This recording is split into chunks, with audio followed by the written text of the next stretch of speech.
Hi everyone. Today we will see profit center accounting in SAP S4HANA Finance. Okay, so go to SPRO IMG. Now here we have two nodes. One is financial accounting, other is controlling. Now profit center accounting used to be part of controlling, but now profit center accounting is part of financial accounting.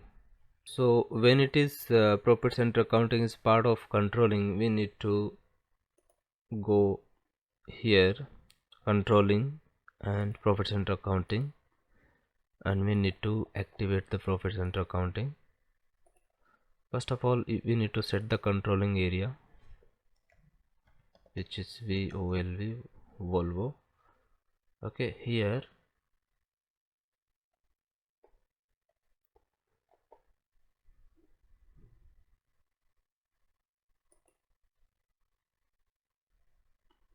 there are a couple of settings we need to do here,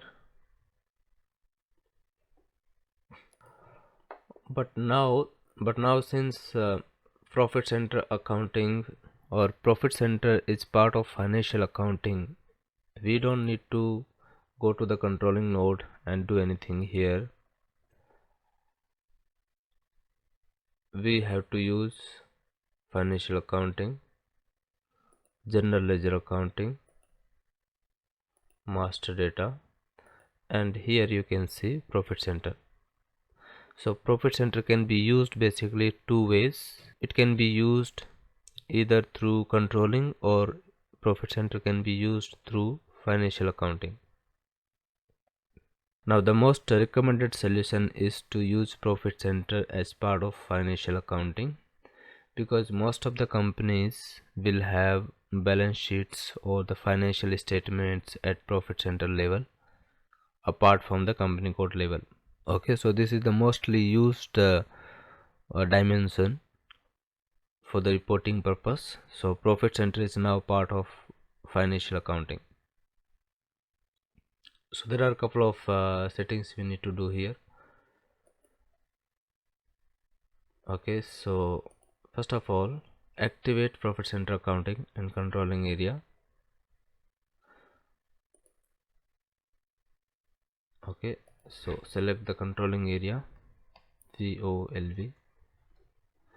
Here we need to just select this checkbox and save the entry.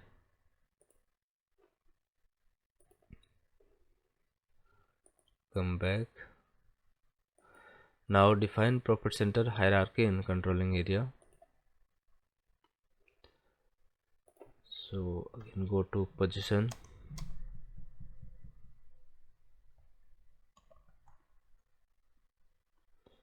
so we can say hierarchy name VOL PC underscore VOLV Volvo.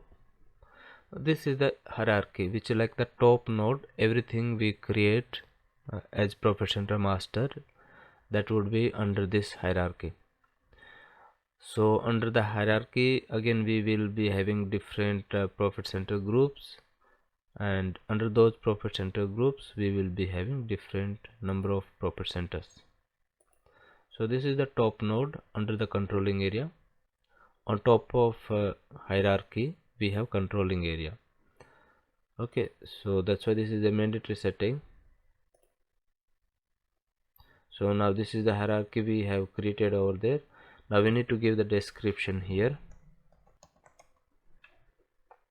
then just save it.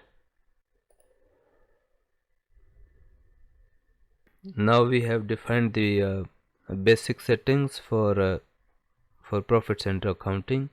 Now we should be able to create the profit center master data. Okay, so what is the structure, basically org structure we are planning? So if you see here, we have one controlling area Volvo, we have a company, single company we are having Volvo, which is done, and then we have two company codes for this implementation. One is V001, which is Volvo India, then V002, which is Volvo Dubai.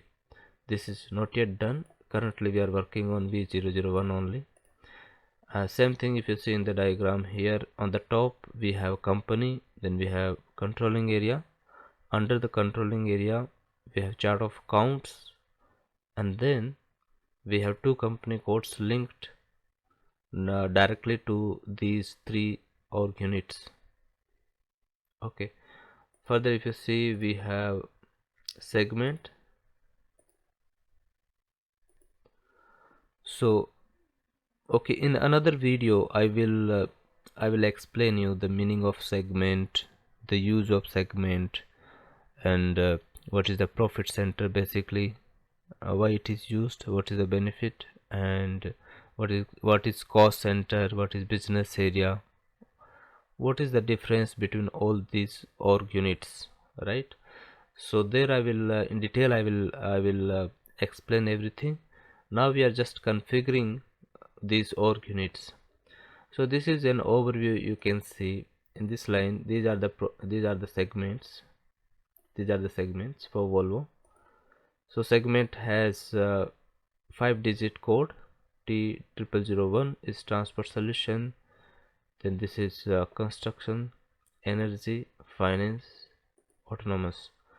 Under each segment we have different profit centers, right? So if you see, for example, for segment T0001 we have three profit centers. Profit center has 3-digit code: buses, cars, trucks. Similarly, for all these segments we have different profit centers here. So this is what we are planning. We will create the segment and then we will create the profit centers under the segment, and then further we will create the cost centers. In the coming lessons we will learn all these things. So for now we have just done the basic settings for profit center accounting, and in the next video we will see how we create the profit center master data, segment master data, and in upcoming videos we will see how do we post the documents, how do we post the business transactions, and then we will see the reporting and all. Alright, so thank you so much for watching. Please do like, share and subscribe, and I'll see you in the next video. Thank you.